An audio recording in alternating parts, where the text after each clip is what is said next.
Bir gün ölüm bizim de kapımızı çalacak. Müddessir suresinden bir ayet okuyacağım. Ma selekakum fi sakar. Bakın, ahirette, mahşerde, hesaptan sonra bir kısım insanları cehenneme götürüyorlar. Zebaniler bunları karşılıyor. Bakıyor ki bunlar mümin, bunlar Müslüman. Allah Allah. Yahu sizin ne işiniz var burada? Ma selekakum fi sakar. Sakar cehennemin bir adı. Seni bu cehenneme getiren nedir?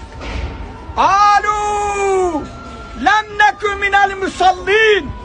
Biz Müslümandık ama namaz kılmazdık. Ve lem nekü nus'ibul miskin. Biz Müslümandık ama fakir fukaraya yedirip içirmezdik. Zekat, sadaka vermezdik. Ve kunna nehudu me'al haidin. Uymuştuk kalabalığa. Daldık bataklığa, delalete. Ey benim kardeşim, ölüm var, ölüm.